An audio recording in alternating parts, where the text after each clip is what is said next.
Entertainment চ্যানেলের নামে সারাদিন ধরে যেটা চলে সেটা হচ্ছে যে পারিবারিক ক্যাচাল, শাশুড়ি বৌমার মধ্যে যে লড়াই, নানা রকমের ফ্যামিলি ড্রামা, এইসব। আসা মাত্রই তিন রকমের চ্যানেল কিন্তু খুব জনপ্রিয় হয়। একটি নিউজ চ্যানেল, একটি সিনেমা চ্যানেল এবং একটি এন্টারটেনমেন্ট চ্যানেল। মানুষ সেই প্রথম অবাক হয়ে দেখল যে নিজের ড্রয়িং রুমে আমি সারাদিন ধরে সিনেমা দেখতে পাচ্ছি।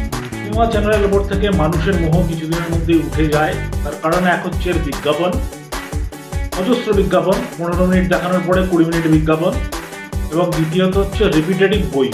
একই বই আজ একবার দেখাবে, কাল একবার দেখাবে, পরশু একবার দেখাবে, এবং এর বেশিরভাগই হচ্ছে বি গ্রেড এবং সি গ্রেডের বই, যাদের অ্যাক্টরদের কেউ চেনে না। বেশিরভাগ ক্ষেত্রে সাউথের ডাব করা হিন্দি বইগুলোকে এরা দেখিয়ে দেয়। ফ্রেন্ডস, আজ থেকে 50 বছর আগেও কেউ টেলিভিশন এই মাধ্যমটির নামও তখনও শোনেনি, চোখে দেখেনি কেউ। টেলিভিশন মাধ্যমটি 1959 সালে ভারতে যাত্রা শুরু করে। কলকাতায় শুরু হয় 1975 সালে। তো তার আগে কেউ এদেশে টেলিভিশন মাধ্যমটির নাম শোনেনি, চোখেও দেখেনি। এবং শুরুতে যখন আরম্ভ করেছিল, স্বাভাবিকভাবেই এর কোনো ব্রডকাস্টিং এরিয়া খুবই লিমিটেড ছিল, ভিউয়ার্সও খুবই কম, কেউ জানতও না। সবাই তখন ওই রেডিওই শুনতো। রেডিওই ছিল মেন গণমাধ্যম এবং সংবাদপত্র, প্রিন্ট মিডিয়া।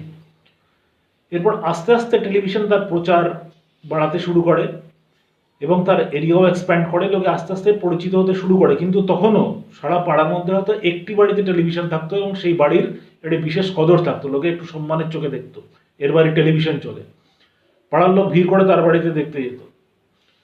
তবে তখন টেলিভিশনের সম্প্রচারও ছিল সীমিত, সারাদিনে 1 ঘন্টা হয়তো প্রচার হতো, খবর হতো, একটি সিরিয়াল চলতো 1 মাস ধরে, এরকম ছিল তার অবস্থা।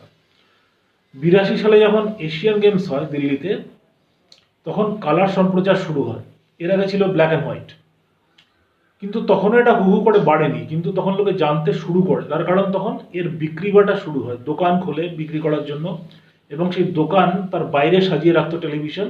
লোকে ভিড় করে সেই দোকানের বাইরে দাঁড়িয়ে চিত্রহার দেখতো, খেলা হলে খেলা দেখতো।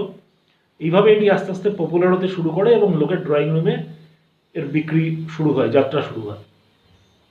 সংক্ষিপ্ত আকারে বলি যে এরপরে আরও অনেকগুলি ডেভেলপমেন্ট কিন্তু পরপর হতে থাকে এবং টেলিভিশন দ্রুত তার জনপ্রিয়তা লাভ করে। এর মধ্যে সবচেয়ে বড় বেশি যেটা ছিল যে 92 সাল থেকে শুরু হয় কেবল টিভির সম্প্রচার।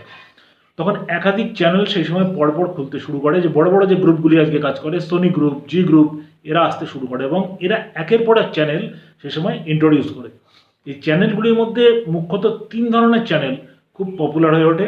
একটি ছিল নিউজ চ্যানেল, নাম্বার 2 হচ্ছে গিয়ে সিনেমা চ্যানেল, এবং থার্ড হচ্ছে গিয়ে এন্টারটেনমেন্ট চ্যানেল, মানে যেখানে সিরিয়াল হবে, নাচ গান বাজনা এসবের কম্পিটিশন হয়, এইসবগুলো। এই 3 টাইপের যে চ্যানেল, তার প্রচুর কিন্তু ভিউয়ার্স তৈরি হয়। সে সময় ঘরে ঘরে সবাই দেখতো, সিরিয়াল দেখতো, সিনেমা তো দেখতোই সারাদিন ধরে, এবং এই নাচ গানের অনুষ্ঠান, প্রোগ্রাম, এইসব যেসবগুলো দেখতো। আগে টেলিভিশন আসার আগে মানুষের দুটি জিনিস ছিল এন্টারটেনমেন্টের জায়গা। একটি হচ্ছে কি সিনেমা, যেটি হলে গিয়ে দেখতে হতো, এবং নাম্বার 2 হচ্ছে কি ক্রিকেট খেলা। তো ক্রিকেট খেলা তারা তখন শুনতো, রেডিওতে শুনতো, দেখতে পারতো না। তো এদেরকে একটু পিছনে সরিয়ে টেলিভিশন সেই জন্য প্রথমে জায়গাটা দখল করে নেয়। এবার টেলিভিশনের এই দশা কিন্তু চলছিল অনেক দিন ধরে, চলেছিল, বেশ পপুলার ছিল, চলছিল, ভালো রান করছিল, দর্শক হচ্ছিল। এবার টেলিভিশনকে প্রথম একটা বড় ধাক্কা দেয় কিন্তু ইন্টারনেট, 2000-এর গোড়াতে যখন এটা চলে আসে। ধাক্কাটা কেন দেয়, যদি এই টেলিভিশনের কী কী যে ডিসঅ্যাডভান্টেজগুলো ছিল সেগুলো যদি অ্যানালিসিস করি, তাহলে আমরা দেখতে পাবো। নাম্বার 1, প্রথমেই চলে আসছি আমি সিনেমা চ্যানেল। সিনেমা চ্যানেল প্রচুর জনপ্রিয় ছিল, কিন্তু সিনেমা দেখতে বসে লোকেরা যে যে অসুবিধাগুলি ফেস করতো, নাম্বার 1 হচ্ছে গিয়ে বিজ্ঞাপন। 15 মিনিট দেখালে 20 মিনিট বিজ্ঞাপন দেখাবে, স্বাভাবিকভাবে লোকের ইন্টারেস্ট চলে যেত, বা অন্য চ্যানেলে সুইচ ওভার করে চলে যেত, ইচ্ছা থাকলেও কোনো বইটা কমপ্লিট দেখতে পারতো না। নাম্বার 2 হচ্ছে কি একই বই এরা রিপিটেটিভ দেখায়, মানে আজ একবার দেখাবে, কাল একবার দেখাবে, পরশু আরেকবার দেখাবে। থার্ড হচ্ছে যত সিক্রেটের বইগুলো এরা দেখাবে, যেগুলোর অ্যাক্টরদের কেউ চেনে না। বেশিরভাগ ক্ষেত্রে এগুলো হচ্ছে সাউথে ডাব করা হিন্দি ছবিগুলো এরা দেখাতে থাকে। আজকে একবার, ওটাই কালকে একবার, ওটাই আবার পরশু দিন একবার, তার 7 দিন পরে আর একবার, এইভাবে চলতে থাকে। এই জন্য লোকের আস্তে আস্তে সিনেমা চ্যানেলের প্রত্যেক থেকে একটা অল্টারনেটিভ খুঁজছিল, এবং সেই অল্টারনেটিভ সে খুঁজে পায় ওটিটি মিডিয়াতে। শহুরে মধ্যবিত্ত এখন সিনেমা দেখে কোথায়? নেটফ্লিক্সে দেখে, অ্যামাজন প্রাইমে দেখে, জি5-এ দেখে। টিভিতে সিনেমা দেখা সে বহুদিন বর্জন করেছে। চ্যানেলগুলির ক্ষেত্রেও একই কথা বলা যেতে পারে। নিউজ চ্যানেলগুলিও বিজ্ঞাপনে ভর্তি, নিউজ 10 মিনিট হবে তো 15 মিনিট সেখানে বিজ্ঞাপন চলবে।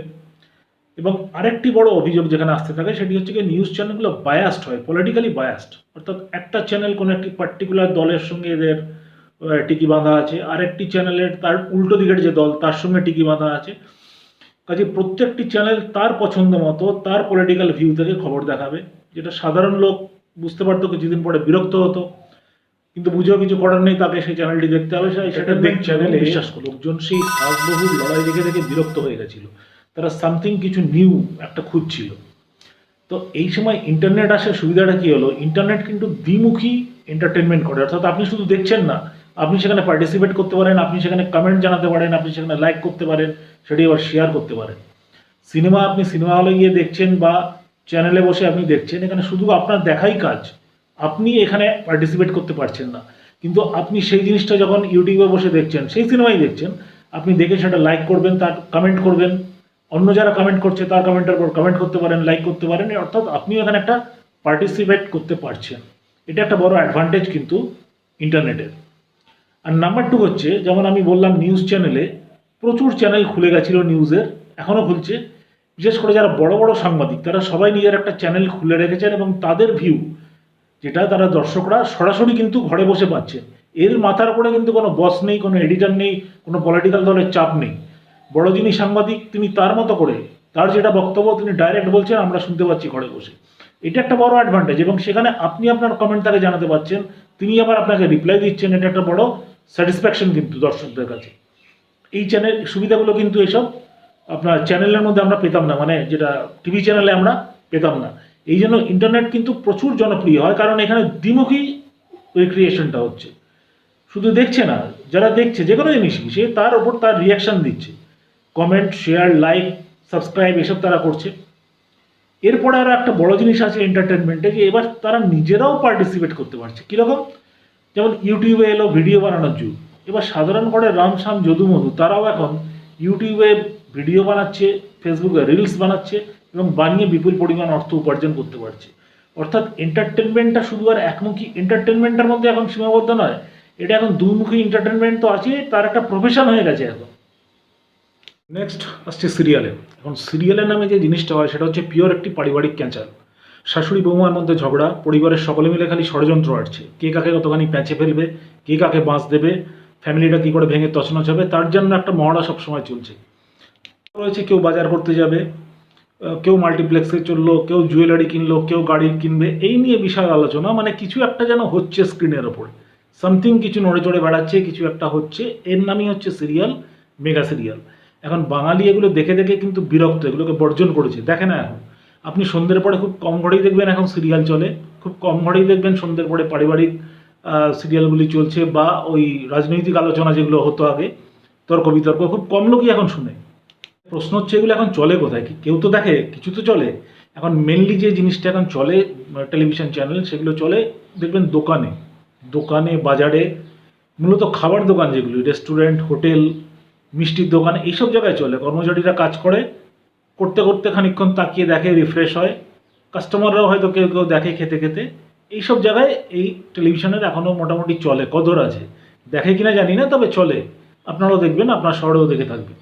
বলি যে এন্টারটেনমেন্ট মিডিয়া এখন অনেক মডার্ন হয়েছে। সেই পুরনো টিভি চ্যানেল দেখা ছেড়ে সে এখন এখানে ডাবল ওয়ে, যেটা হচ্ছে এন্টারটেনমেন্ট, অর্থাৎ নিজেও পার্টিসিপেট করছে, দেখছে, তার মতামত জানাচ্ছে, সেই পর্যায়ে সে উন্নীত হয়েছে এবং নিজে এখান থেকে কামাচ্ছে। সেটা অ্যাজ প্রফেশন তার চলে এসছে, শুধু এন্টারটেনমেন্ট করা নয় বসে হাঁ করে বোকা বাক্স দেখা। আগে এটাকে ইডিয়ট বক্স বলা হতো, বোকা বাক্স বলা হতো।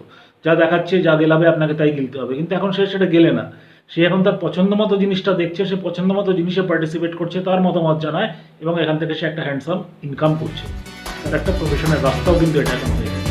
যাই হোক, আপনি জানাবেন কেমন লাগলো এই ভিডিওটি এবং অবশ্যই তখন এই channel. Till then, it's by.